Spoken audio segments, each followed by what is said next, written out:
I got the bottom fingerboard separated. It came off a good bit easier, but it was tight, so I wanted to take it easy.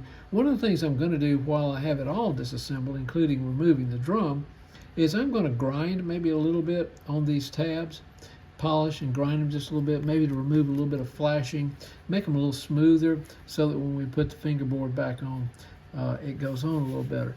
Now this one I noticed, either because I did it or it was that way already, the fingers are a little bit misaligned, they're bent.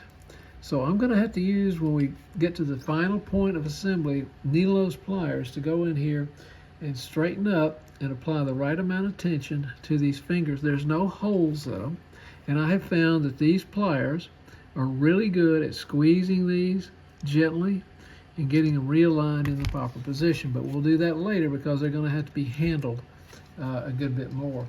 Wanted to wait and do that last. I'm getting ready to remove the drum because I want to wash it and get any kind of solvents or carbon dust or anything else that's been on these.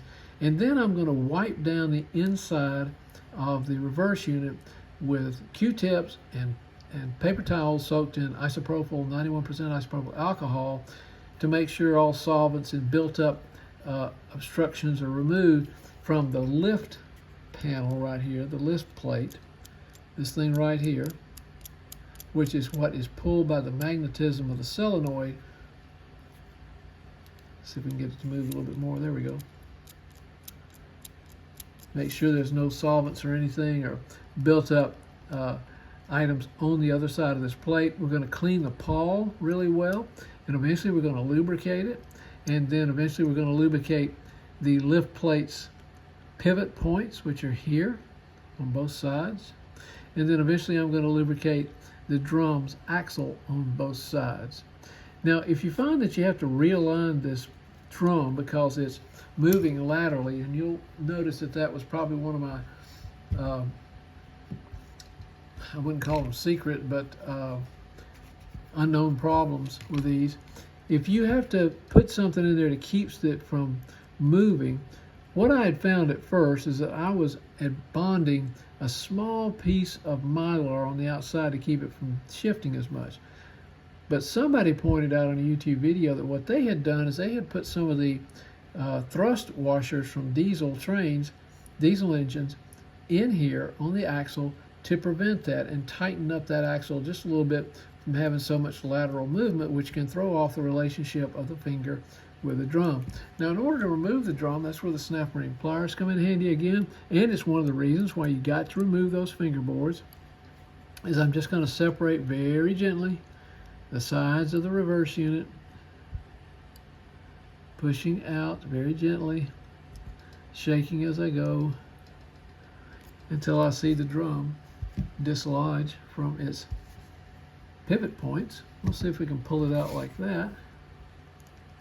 Not quite. Do it a little bit more. Put the snap ring pliers back in. Press very gently, moving those sides out, shaking it as we go.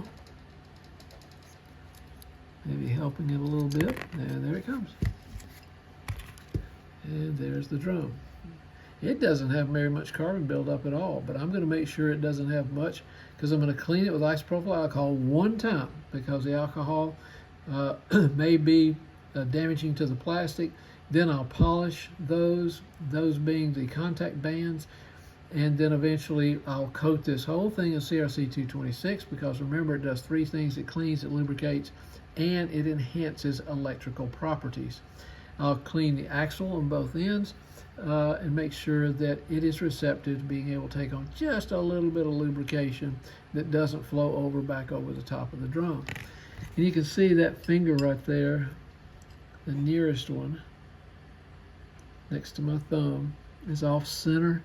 But once we get the drum back in, the interior is all cleaned up, I'll take the small needle nose pliers and make sure that it is parallel to the other finger, and also clean the fingertips. It looks like the cupping is perfect, just that one finger needs to be straightened out a little bit, and I'll be very gentle with that with the needle nose pliers. Now all I'm going to do now offline is wash this, clean it with isopropyl alcohol, polish the bands with a rotary tool with a very gentle brush to get any kind of debris and carbon dust off of it. I'm going to clean all of this reverse unit inside and out with nothing more than isopropyl alcohol on Q-tips or paper towels. So I can do that offline. There's no secret there, just cleaning it up. I also want to make sure that the bottom of the solenoid is clean, as well as this lift plate. And I'm going to also clean the pawl, which is that little gadget right there, which moves the lift plate, moves the drum gears to cause it to cycle through the 4 positions. We're ready to begin the reassembly of the reverse unit. Let's move in on it just a little bit. Off camera, I went over the reverse unit frame with a rotary tool with a soft brush, stainless steel or a steel brush, not stainless steel, steel brush.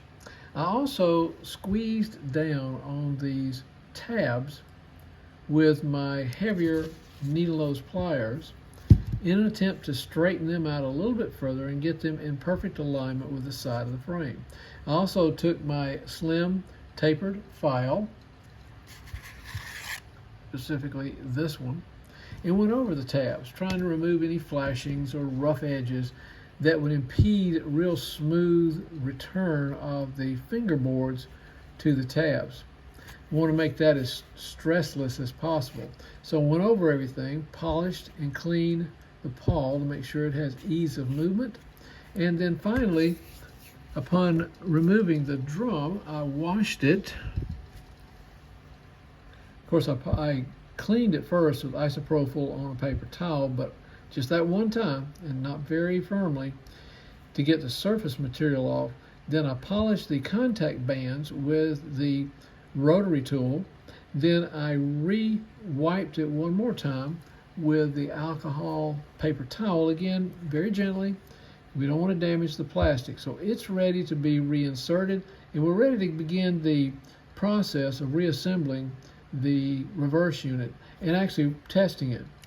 I did go in and I'm going to focus down on these, clean the tips of these fingers, all 4 of them. You can see how polished they are. There's no reason to leave those dirty. So polished them a little bit and wiped them with alcohol. Now when you polish them, if you do polish them with a soft steel brush on your rotary tool, make sure that that tool is rotating where I'm holding it right now. It would be rotating in clockwise. That means the wire from the rotary tool brush is swiping across it this way. In other words, swiping down as you and I are looking at it. So rotating like this. Don't try to polish them with it rotating like this. You get one of those wires on that rotary tool brush out of alignment, and it snags on this finger. I've seen them bend fingers all the way back parallel with the board itself. That is not a good recipe moving forward for the lifetime of the fingers.